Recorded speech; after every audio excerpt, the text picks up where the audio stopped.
جی شاعری زیادہ پسند ہے. اچھا جی. اور کس کی زیادہ مطلب کوئی نام بھی ہے؟ نہیں اتنے نہیں, مطلب جس کی بھی ہو پڑھ لیتی ہوں. اچھا جی. اچھا کرن یہ بھی بتاؤ, مطلب ہم سب مطلب انسان ہیں اور کبھی کبھی ایسے زندگی میں ہم لوگوں کے موقع آتے ہیں بہت ڈاؤن فیل کرتے ہیں, سب کچھ ہوتے ہوئے بھی بہت زیادہ ڈپریس فیل کرتے ہیں, اور پھر اس ٹائم پر ہمیں کسی نہ کسی موٹیویشن کی ضرورت ہوتی ہے, اور ہر کوئی اپنے آپ کو موٹیویٹ کرنے کے لیے کسی نہ کسی کے پاس جا کر بیٹھتا ہے, کسی کی کمپنی میں بیٹھتا ہے, کوئی ویڈیوز دیکھ لیتا ہے, ہر ایک کا طریقہ ڈفرینٹ ہوتا ہے. کبھی ایسا موقع آیا کہ آپ تھوڑا سا ڈاؤن ڈپریس فیل کیا ہو اور پھر اس موقع پر آپ نے خود کو کس طرح سے دوبارہ سے بوسٹ اپ کیا ہو, موٹیویٹ کیا ہو؟ جی بالکل, میں جب مطلب زندگی میں کوئی ایسا موقع آ جاتا ہے کہ میں بہت زیادہ ہو جاتی ہوں, اپسیٹ ہو جاتی ہوں, تو پھر میں دوسروں کے ساتھ بیٹھنے کی بجائے میں خود کو اکیلا کر لیتی ہوں. اچھا, اور پھر اس اکیلے میں کس طرح سے ٹائم اور اسپینڈ؟ پھر اس اکیلے پن میں مطلب بس بیٹھ کے سوچتی ہوں, اور پھر سوچیں کبھی کہیں جا کے ختم ہوتی ہیں, اور اس کے بعد پھر وقت کے ساتھ ساتھ نارمل ہو جاتی ہوں. لیکن اکیلا خود کو کرنا بیسٹ لگتا ہے مجھے دوسروں کے ساتھ بیٹھنے کی بجائے. ہمارے ہرمیت سے ایک اور سوال لیتے ہیں نا. جی ہرمیت. اچھا کرن, آپ نے ویسے گول بہت ٹف رکھا ہے, اس کے لیے تیاری بھی اتنی زیادہ ہے جو کرنی ہوگی, کیونکہ بڑا مشکل ہے یہ گول. مشکل تو نہیں ہے, ناممکن کوئی چیز بھی نہیں ہو جاتی جب انسان محنت کرتا ہے. تو اب سے کون سی تیاریاں ایسی کر رہی ہیں کہ میں یہ گول ہے, جس طرح ہارڈلی آپ ایجوکیشن یہ سارا کچھ کر لی, تو یہ گول بھی آپ اچیو کر لو؟ بڑا ٹف سا ہے لیکن کرنا تو ہے بھائی. دیکھیے آپ کو اندازہ نہیں ہے کہ میری لائف میں پہلے کتنی مشکلات گزری ہیں, لیکن میں نے ان سب کو ہمت کے ساتھ فیس کیا. میں نے ان سب کو ہمت کے ساتھ فیس کیا, اور شاید جیسی لائف میری ہے ہاتھوں اور پاؤں کے بغیر, لیکن میں نے اس کو کبھی بھی مطلب ڈسیبلٹی فیل نہیں کیا. ہم آپ کے حوصلے کو سلام کرتے ہیں میری چھوٹی بہن. میں کمال ہے آپ کی ہمت کو. میں آپ کی سٹوری جو پرسوں ہم نے آپ کی جو سٹوری چل رہی تھی پبلک نیوز پہ, تو یقین مانے دل بڑا خوش تھا کہ ہاں ہمارے ہاں بچیاں جو ہیں وہ کسی بھی فیلڈ میں, چاہے وہ جس حال میں بھی ہو, لیکن وہ اگر چاہیں تو وہ کچھ بھی کر سکتی ہے. پاتال سے بھی کچھ ڈھونڈ کے اگر لانا ہو تو لے آتی ہے. تو کمال ہے آپ. ہم آپ سے بلکہ ہمارے دل میں آپ کے لیے بہت احترام ہے, اور آپ کو ہر قسم کی کامیابی جو آپ چاہتی ہیں اور زندگی میں آپ کو نصیب ہو. آمین آمین, تھینک یو. اور میں بتا رہی تھی کہ جب میں اس حد تک یہ سب کچھ کر سکتی ہوں, منہ میں پین ڈال کے لکھ سکتی ہوں, سارا کچھ میں نے ابھی مجھے خود بھی یقین نہیں ہے کہ میں بی ایس تک پہنچ چکی ہوں. اچھا کرن, آپ بار بار ذکر کر رہی ہیں کہ جب آپ نے اپنا جرنی سٹارٹ کیا obviously بہت سی مشکلات آتی ہیں, کسی نارمل بندے کو بھی بہت سی مشکلات آتی ہیں, تو آپ کے ساتھ تو ایک پرابلم بھی اٹیچ ہے. تو وہ چیلنجز آپ کی زندگی میں کیا کیا تھے, کیا کیا دشواریاں تھیں جو کور کر کے عبور کر کے آپ آج اس مقام تک ہیں؟ دیکھیے سب سے بڑا چیلنج جو میرے لیے تھا وہ یہ تھا کہ میری پیدائش پہ میری مدر جو تھیں وہ مطلب جا چکی تھی. اور میں بن ماں کے پلنے والی بچی ہوں, اور میں صرف 6 ماہ کی تھی جب وہ چلی گئی تھی, اور اس کے بعد اب میرے پاپا کی بھی ڈیتھ ہو چکی ہے. اور اس کے بعد مطلب جب مما چھوڑ کے گئی تو اس کے بعد پھر میرے اپنی پھپھو, جن کو آج میں سلام پیش کرتی ہوں کہ جنہوں نے میری پرورش کے لیے اپنی پڑھائی تک چھوڑ دی کہ ہم نے اس بچی کو پالنا ہے. اور میرے اپنے داد کے جو خاندان ہے انہوں نے مجھے بہت پیار دیا, اور ہر خواہش جو ہے میری منہ سے نکلنے سے پہلے پوری کی. اور آج جتنے بھی میرے دیکھنے والے اور سننے والے, میں ان کو یہی کہنا چاہوں گی کہ سب کو اللہ پاک جن کے گھر میں میرے جیسی کرن پیدا ہو, اللہ پاک ان کو میرے جیسے والدین دیں. بالکل, اور ہم پڑھ بھی رہے تھے کہ آپ کے پیرنٹس نے آپ کا نام کرن اس لیے رکھا تھا کہ آپ روشنی جو ہے وہ دیتی رہے, یہ سوچ کے انہوں نے آپ کا نام کرن رکھا تھا. اچھا, اور آپ نے جیسے کہا کہ اللہ کرے آپ کے جیسے والدین ہو, آپ کے جیسے رشتہ دار بھی سب کے ہوں. آپ نے یہ بھی کہا نا کہ آپ کے داد کے جیسے آپ نے کہا آپ کی پھپھو ہو گئی, اور کون کون مطلب کس کو سب سے زیادہ جنہوں نے مجھے سپورٹ کیا ہے وہ میرے دادا جی ہیں. اچھا, انہوں مطلب میری ہر کامیابی ان کے لیے دل کا سکون ہوتی ہے, بہت خوش ہوتے ہیں وہ میری ہر کامیابی پہ. اچھا کرن, ہم پڑھ رہے تھے مطلب کہ آپ کو یہ نہیں پسند کہ کوئی آپ پر ترس کھائے, سمپتھی آپ کے ساتھ کرے.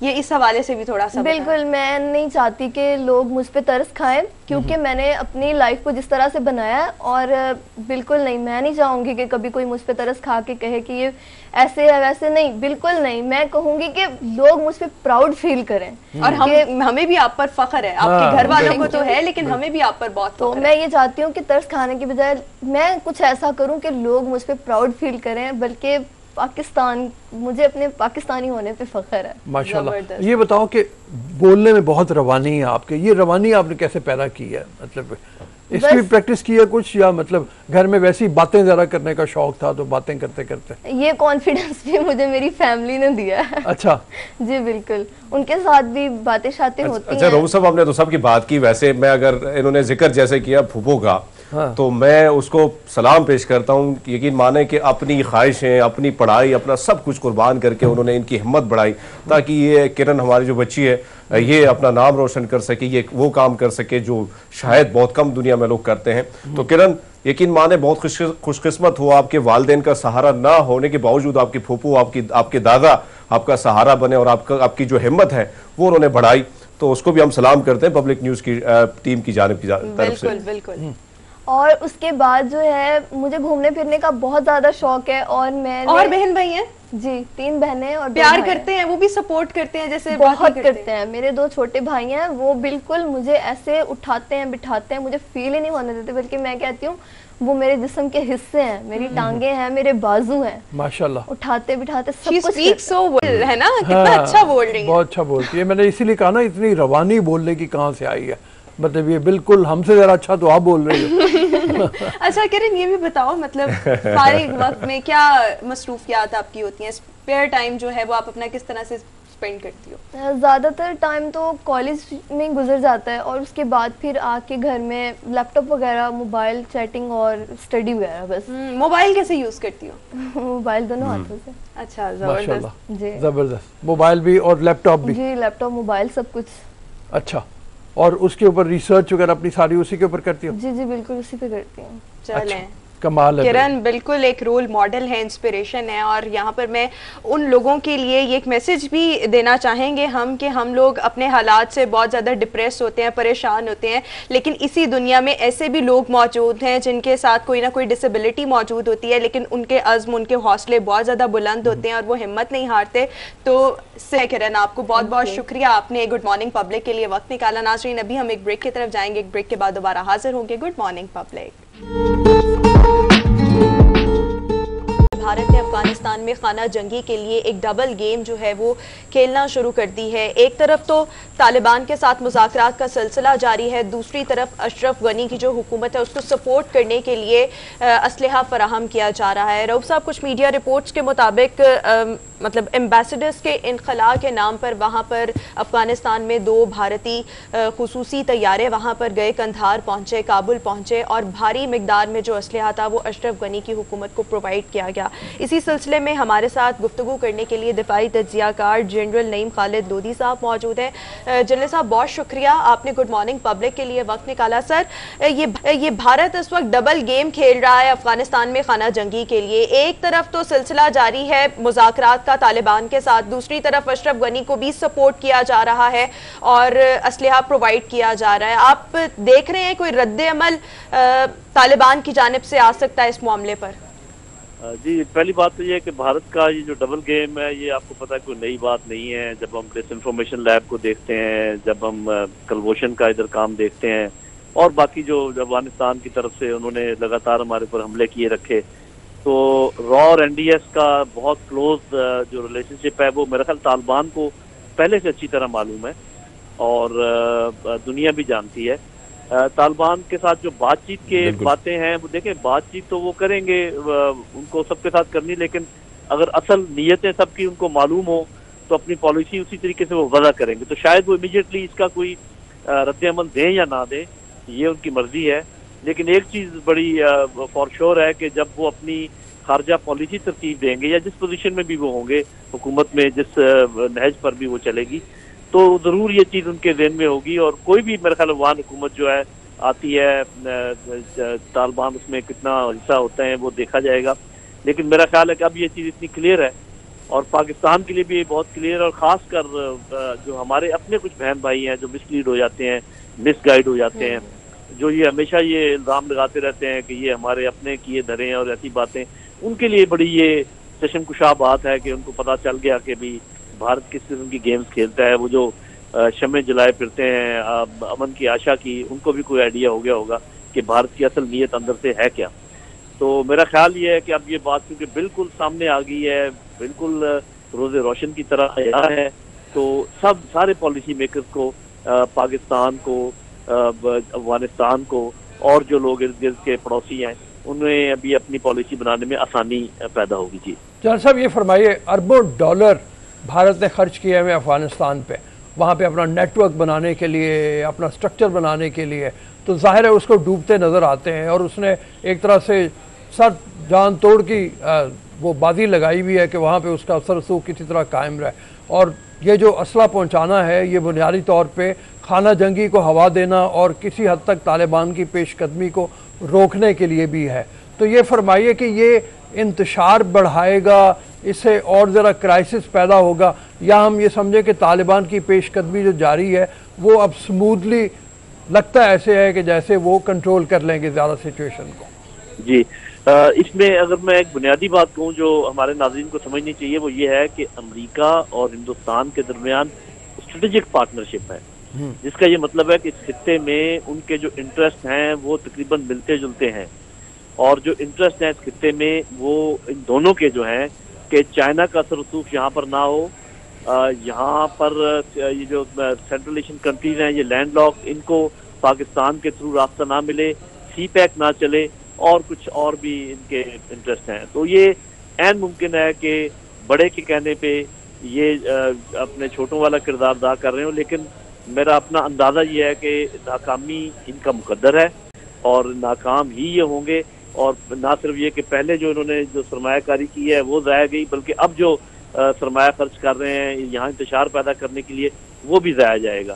تو اللہ کے فضل و کرم سے جو آپ نے سوال پوچھا ہے، میرا اپنا اندازہ یہ ہے کہ جس طریقے سے معاملات بڑھ رہے ہیں، کیونکہ افغان طالبان کی جو رویہ ہے اس کو دیکھ کر دنیا بھی حیران ہوئی ہوگی، ہمیں بھی تھوڑی سی حیرت ہے، وہ ریکنسیلیشن موڈ میں ہے۔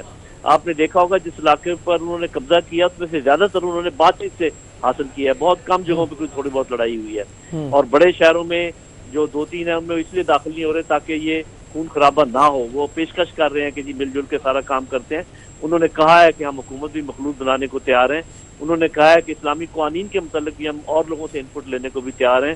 تو آپ کو پتہ ہے ان کے وفود روس گئے ہیں، چائنا گئے ہیں، ایران گئے ہیں، ان سب کو انہوں نے بابر کرایا کہ ہم اپنے زمین سے کوئی ای ٹی ایم ٹائپ یا چیچن کی مدد یا کوئی اس قسم کا کام نہیں ہونے دیں گے۔ تو میرا خیال ہے کہ ٹی ٹی پی بھی اپنا دم توڑ دے گی اسی بنیاد پر، اور جو باقی بی ایل اے وغیرہ جو وہاں سے آپریٹ کرتے تھے پاکستان کے خلاف وہ بھی نہیں ہو پائیں گے۔ تو میرا اپنا اندازہ تو یہ ہے کہ یہ پورا خطہ تھوڑے سے ٹرموائل کے بعد روشنی کی طرف جا رہا ہے اور خوشحالی کی طرف جا رہا ہے اور امن کی طرف جا رہا ہے۔ جی حرمیت۔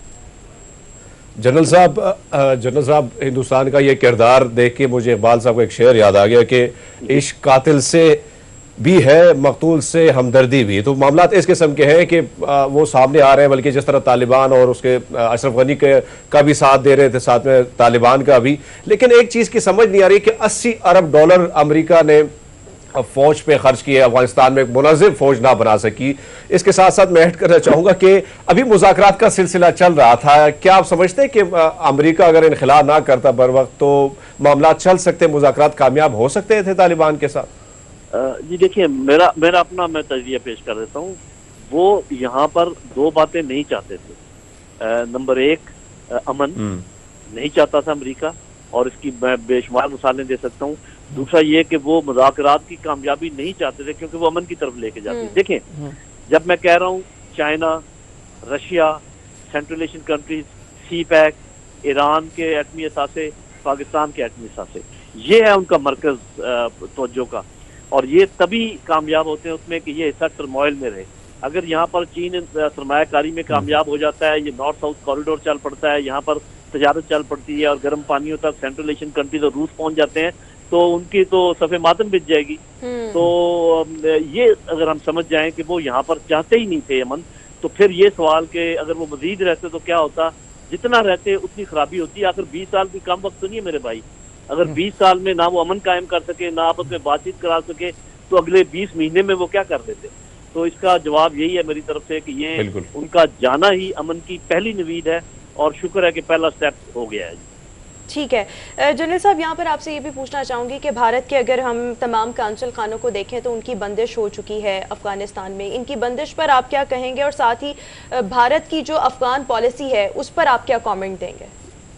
دیکھیں، بھارت نے تو باقاعدہ ایک گھوڑے پہ شرط لگا دی تھی نا، جو گورنمنٹ ہے، جو کہ پپٹ گورنمنٹ جس کو میں کہتا ہوں، کٹ پتلی گورنمنٹ تھی. کیونکہ اس کے لیے ہم چھوٹی سی بات اگر کر دیں کہ جب ووٹ ڈلے تھے تو انہوں نے کہا تھا 11% ڈلے، حالانکہ 5% ڈلے تھے. اس کے بعد آپ کو پتا 6 مہینے تک رزلٹ کا اعلان نہیں کیا گیا.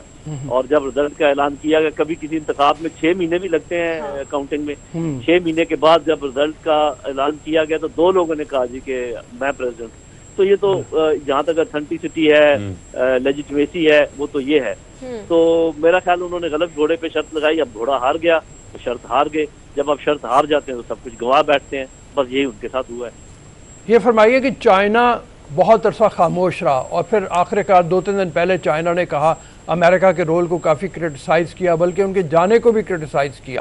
تو اس حوالے سے آپ سمجھتے ہیں کہ چائنا زیادہ مؤثر رول پلے کرنے کے لیے آمادہ نظر آ رہا ہے؟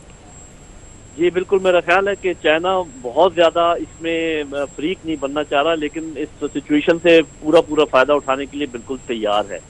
اور آپ نے دیکھا ہوگا کہ اسپیشلی افغان طالبان نے بھی چائنا کو یہ کہا ہے کہ آپ آئیں اور یہاں پر سرمایہ کاری کریں. چائنا نے بھی یہ بات کی. اس کا مطلب دونوں طرف سے، اور ہمیں معلوم ہے کہ چاہے مخلوط حکومت بھی ہو افغانستان میں، تب بھی افغان طالبان کی ایک صحت تو ہوگی. تو اس لحاظ سے میں سمجھتا ہوں کہ یہ خوش آئند ہے، صحیح سمت میں چیزیں چل رہی ہیں. صرف یہ ہے کہ جب 20 سال تک اتنی بڑی فوج ایک جگہ پر رہی ہو اور وہاں سے جائے تو کچھ نہ کچھ کیچڑ اور کچھ نہ کچھ تو گند پیچھے صاف کرنا پڑتا ہے نا. اس میں کچھ ٹائم تو لگے گا. تو فوری طور پہ یہ جنرل صاحب کل شیخ رشید جو ہمارے وزیر داخلہ صاحب ہیں، ان کے پریس کانفرنس کرتے انہوں نے کہا کہ ایک سلجھا ہوا طالبان نظر آئیں گے. لیکن ایسا لگتا ہے کہ اس وقت افغانستان کی جو سرزمین ہے، یہاں پہ جو وہ انتہا پسند عسکری قوتیں ہیں یا جو دہشت گردی پھیلانے والے لوگ ہیں، تو ان کے لیے یہ بڑا سیف زون بن جائے گا. تو ایسے میں خطے پر کیا اثرات ہوں گے؟ دوسری بات یہ ہے کہ چائنا اور پاکستان اور رشیا کو مل کر کیا اقدامات کرنے ہوں گے تاکہ یہ جو اثرات ہے، برے اثرات ہے، یہ اس خطے پر نہ پڑے؟ یہ جو بیانیہ ہے نا کہ یہ انتہا پسندوں کے لیے بہت سیف زون بن جائے گا، اس کو میں نہیں مانتا. آپ مجھے یہ بتائیے کہ 20 سال جب یہاں پر امریکن تھے اور نیٹو فورسز تھیں اور حکومت تھی افغانستان کی، تو کیا یہ سیف زون نہیں تھا؟ آپ یقین کیجئے کہ جتنا خون بہایا گیا پاکستانیوں کا ان 20 سالوں کے دوران، کبھی ایسا نہیں ہوا. یہ قطعاً سیف زون نہیں ہوگا، یہ سیف زون تھا. اور اب اس جو انتہا پسند جیسے ISI کے یا تحریک طالبان پاکستان یا داعش، ان کے دن گنے چنے جا چکے ہیں. آپ یہ نہ سمجھیے کہ جس حکومت میں طالبان میجورٹی میں ہوں گے وہ ان کو موقع دیں گے یہاں پہ رہنے کا. انہوں نے کہہ بھی دیا ہے، اور وہ جو بات کہتے ہیں وہ کرتے ہیں. وہ امریکنوں کی طرح نہیں ہے کہ کہتے کچھ اور ہیں کرتے کچھ اور ہیں. تو میرے بھائی، جگہ تو انہوں نے دی ہوئی تھی جو 20 سال ادھر تھے. آپ کیوں پریشان ہوتے ہیں؟ آنے والے دنوں میں ان کو جگہ نہیں ملے گی. تھینک یو سر، بہت مہربانی، بہت شکریہ آپ کے ٹائم. ابھی کل سہیل شاہین نے ایک ٹی وی پہ انٹرویو میں بھی یہ بات کی، جو طالبان کے سپوکس پرسن ہے، کہ ہم اپنے خطے کو کسی بھی دوسرے مقاصد کے لیے استعمال نہیں ہونے دیں گے، کسی دوسرے ملک کے لیے استعمال نہیں ہونے دیں گے خلاف. تو میرے خیال میں یہ بڑی خوش آئند بات ہے. جیسے جنرل صاحب نے کہا، امید یہی کرتے ہیں کہ جس وقت وہاں پہ ایک حکومت بن جائے گی، چاہے وہ طالبان ڈومینیٹڈ ہو یا وہ ان کے شریک کرواتے ہیں کسی اور کو، تو پاکستان کے لیے کم از کم ایک سکون کا سانس آئے گا. اور وہ یہاں پہ جو ایکٹیویٹیز پاکستان کے خلاف ہو رہی تھی ان کو بھی روکیں گے. ہندوستان کا جانا ہمارے لیے بہت خوش آئند ہوگا کہ ہندوستان کو وہاں سے نکالا جائے، دیش نکالا دیا جائے.